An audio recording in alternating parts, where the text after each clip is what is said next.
Good afternoon, America and the rest of the world. Xander J. Hobson here, stand-up comedian and entertainer, director and producer of boxing documentaries, an internet troll to those who need internet trolling. This is another episode of The Devil's Advocate, brought to you by the Brilliant Artist Movement.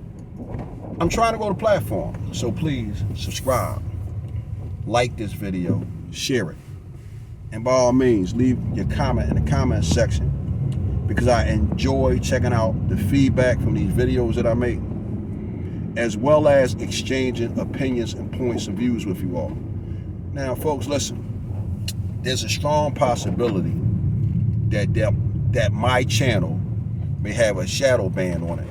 So for that reason, I can't stress how important it is for you all to hit the like, share, and subscribe button so that I can get my videos out here in the algorithm. Hey man, I got positive messages for you all. However, it appears that the YouTube power structure is rather fond of dysfunction amongst us African Americans. So now that we got that on the table, Jeff Gant, because he's the one guy who's still alive. Jeff Gant, or Keith Gant, for those of you who know his government, that was my boy, and he was a hell of a fighter. I met Jeff, I believe it was in 1985. Jeff was fighting in a tournament, and he fought this really, really tough white dude.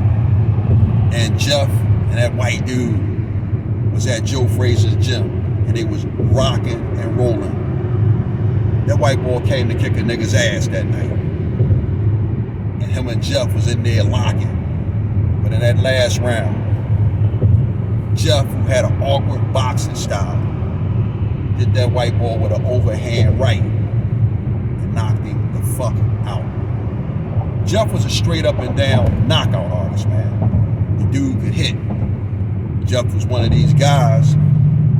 He had been in and out of juvenile facilities, and as he got older, he pretty much gravitated or graduated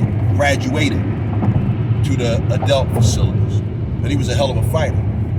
Sometime later, after Jeff's crushing knockout of the white dude, I found myself standing across the ring from Jeff Gant. He was up at Happy Hollow's gym, putting on an exhibition. And to make a long story short, Jeff handed me my ass that night. But sometime later, me and Jeff would climb back in the ring, and I would hand him his ass. But as a result of these two exchanges between me and Jeff, exchanging blows, blood, sweat, and tears with each other, we became fast friends. Because during that time, I was a booster, and Jeff was a booster, among other things. And because we were both a couple of boxers and a couple of thieves, we spent a lot of time with each other. But that was my guy. Now, sadly for Jeff, his boxing career was cut short because Jeff was a show-enough goon. And even though he didn't display his goonish behavior with me, or people that I knew and people who were close to him, Jeff was a straight up and down goon, man. I recently told a joke not too long ago involving my main man, Jeff. But Jeff was a goon, man. And one of the reasons why you frequently hear me say that guys like Alpo are nice guys if you take them out of their element. I knew that Jeff was a nice guy, man, because I took him around my family and friends. And I can remember one time, after Jeff left the house from sitting down breaking bread with me and my family, my mother said, "I like that fella Jeff. He's such a nice guy." And guess what? I let my mom continue to think that Jeff was a nice guy, because for all she knew, he was a hell of a nice guy. And that was all she needed to know about my friend Jeff Gant.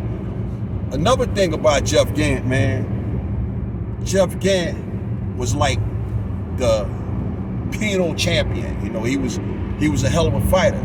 And Jeff was an arch rival in the Greater Ford boxing ring of the great Bernard the Executioner Hopkins. See, everybody knows who Bernard Hopkins is, right? Because Bernard got out of jail and he wanted to live a finer, better life. But his arch rival behind them walls, when they got into that boxing ring, it was my main man, Jeff Gant.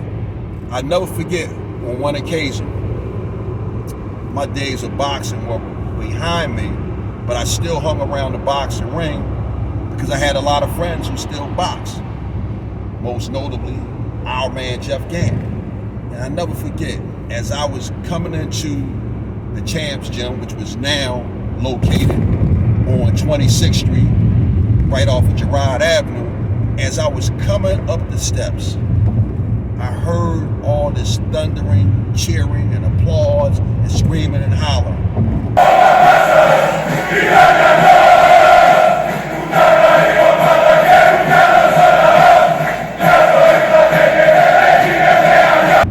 And just as I reached the top of the steps and I opened up the door, I seen Jeff and Bernard Hopkins in the boxing ring, taking off their gear.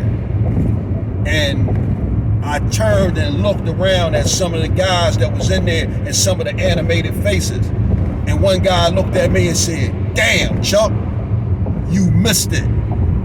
Bernard and Jeff was in there locking that shit, man, toe to toe, let's go.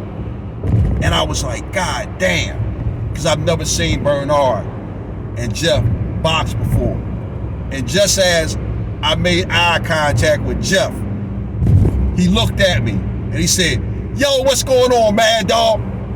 That's what he called me. My mad as I had a friend who I really considered Mad Dog had the fucking unmitigated gall to call me Mad Dog. Now, quick FYI, from what I know, the Greatest Ford boxing program was ran by Noonie Mims. Noonie Mims, one of the original members of the Philadelphia Black Mafia. So that's the first character that we're going to talk about, that we're going to address. Jeff Gant, a hell of a boxer, but a very, very nasty guy out in them streets, man. But he was a nice guy as far as I knew. And me and him done some things together, nothing too dramatic, nothing too heavy, but that was my guy. And I will say this, right? You often hear me get on here and I mention Alpo, I mention Preacher, I mention Wayne Perry. Let me tell you guys something. Jeff Gant, those guys don't have nothing on Jeff Gant. And I'm gonna even go as far as to say this. Preacher might be a big dude, but when it comes to these, and this thing called brawling, just a straight brawl, man to man, toe to toe, man, I don't know, man.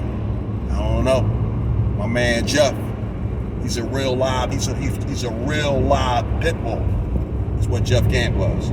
Now, I don't know if this is true or not, man, because me and Jeff, we grew apart because we went our separate ways, but he was still my friend. I attended his wedding, me and my wife. But I'm gonna say this, man, and I'm gonna get out of here. Jeff liked to gamble, man. And it's said that the young boys ran up on the crap game and stuck up the crap game. And when they told Jeff, "Give it up, old head," said Jeff just took his money and threw it in the young boy's face and walked away. And when Jeff walked away, man, somebody said to the young boy, "Oh man, you done fucked up now, man. You don't know who that was you just robbed?" Young boy like, "Huh? You don't know who that is, man? That's the boy Jeff Gant, man. That nigga's a cold killer. You just fucked up, young buck. You a dead man." It said, I don't know if this is true or not, that the young boy was like, "Oh man, tell old head he could have his money back.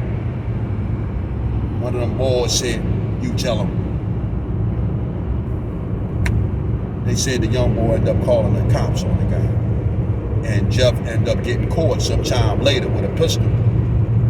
And he's been back in jail ever since. Now, I don't know if that story is true or not. But I will say this, man. I wouldn't be surprised if it is. Because, man, my homie, Jeff the Champ Gant, was a nasty fucking guy, man. But I didn't know him to be that way, man, because he didn't act that way toward me. So, man, I hope y'all enjoyed this, man. My main man, Philly Trenches, and Fly Guy Ronnie Two Guns, man. These boys got me telling some war stories, man. That'll probably be the last war story you'll get out of me, man, because I didn't hang around them guys, man. You know, I knew them, I was out there, I seen them, but to be honest with you, man, I stayed the hell away from them. And the only reason why I can sit here and talk about Jeff, Tut, and Leroy Bucky Davis, man. Hey, man, I boxed with them dudes, man. So with that said, man, damn.